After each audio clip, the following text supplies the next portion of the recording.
ജിതിനോട് ഒന്ന് ഫ്രീയായി സംസാരിക്കാൻ കഴിഞ്ഞതിൽ നിലയ്ക്ക് നല്ല ആശ്വാസം തോന്നി.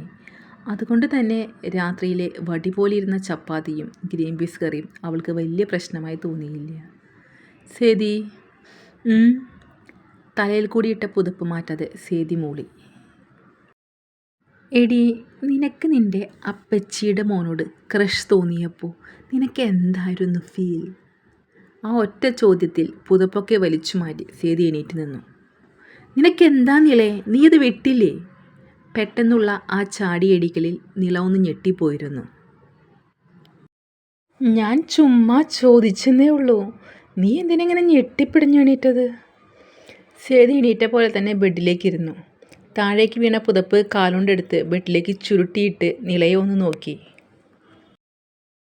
നീ ഇങ്ങനെ നോക്കല്ലേ, ഞാൻ ചുമ്മാ ഒന്ന് അറിയാൻ. എനിക്ക് സനിച്ചേട്ടനോട് അങ്ങനെ പ്രത്യേകിച്ച് ഒരു ഫീലും തോന്നുന്നില്ലടി. ഈ ക്രഷൊക്കെ തോന്നിയപ്പോൾ നിനക്ക് എങ്ങനെയാ ഫീൽ ചെയ്തേ?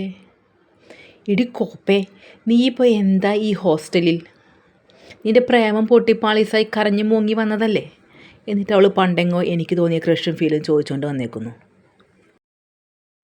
സേതിക്ക് അത്രയും ദേഷ്യം വരുമ്പോൾ യൂസ് ചെയ്യുന്ന വേർഡ്സാണ് കോപ്പേ, പിശാശ് എന്നൊക്കെ.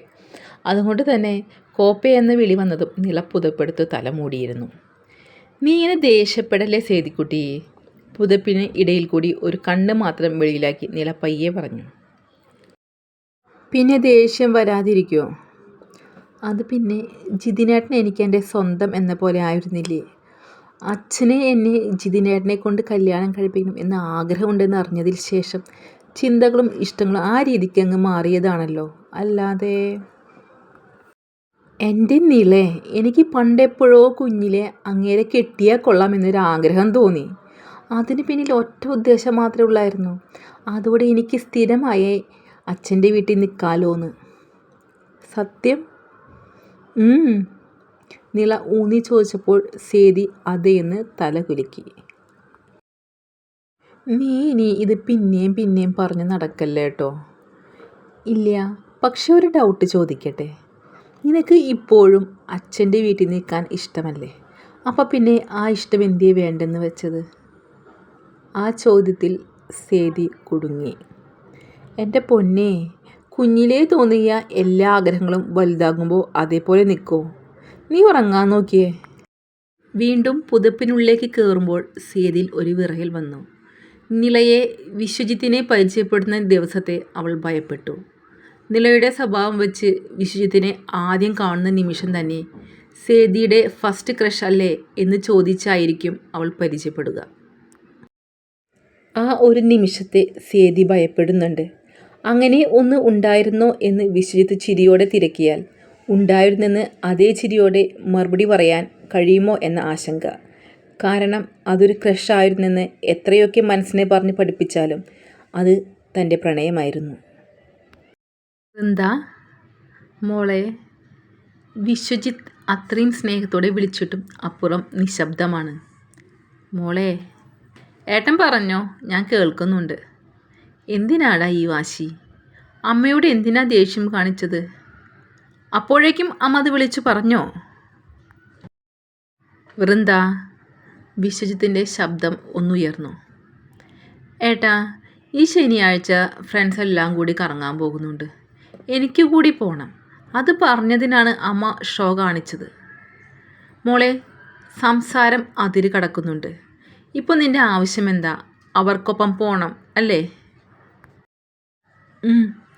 കാശും വേണം. അമ്മ ജോലിക്കൊന്നും പോകുന്നില്ല എന്ന് മോൾക്കറിയാലോ. അപ്പോൾ ക്യാഷിൻ്റെ കാര്യം എന്നോടോ അച്ഛനോടോ ചോദിക്കണം. ഞാൻ പറഞ്ഞ അച്ഛൻ സമ്മതിക്കില്ല.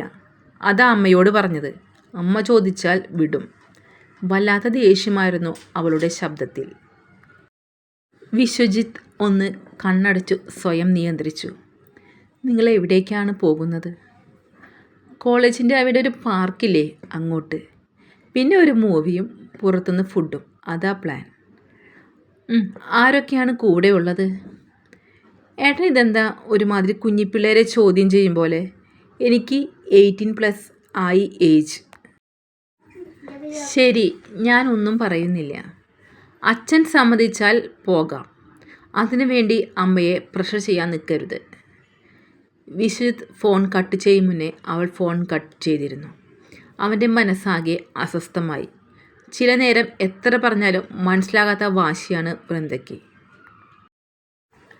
അവനേക്കാൾ 8 വയസ്സ് ഇളപ്പമാണ് വൃന്ദ. കാത്തിരുന്ന് കിട്ടിയ കുഞ്ഞനിയത്തി. ഒരു പ്രായം വരെ എന്തിനും ഏതിനും ഏട്ടൻ തന്നെ വേണമായിരുന്നു. ഇപ്പോൾ കുറച്ചായി തന്നിഷ്ടമാണ് മുന്നിട്ട് നിൽക്കുന്നത്. പറഞ്ഞു തിരുത്താൻ ആവുന്നില്ല. അവളെക്കുറിച്ച് ആദിയാണ് അമ്മയ്ക്ക്. സ്നേഹത്തോടെ പറഞ്ഞാൽ വഴങ്ങുമായിരുന്നു ഇതുവരെ. ഇപ്പോൾ അതുമില്ല. അവളോട് ദേഷ്യപ്പെടാൻ അവനാകാറില്ല. അച്ഛൻ്റെ ശാസനയ്ക്ക് മുന്നിലാണ് ഇപ്പോൾ ഒന്ന് ഒതുങ്ങുന്നത്. അതിൻ്റെ ദേഷ്യവും പിണക്കവും കാണിക്കുന്നത് അമ്മയോടും. അവളുടെ വാശിക്ക് വിടാതെ കഴിഞ്ഞ വർഷം ഇവിടെ അഡ്മിഷൻ എടുത്താൽ മതിയായിരുന്നെന്ന് അവൻ ഓർത്തു.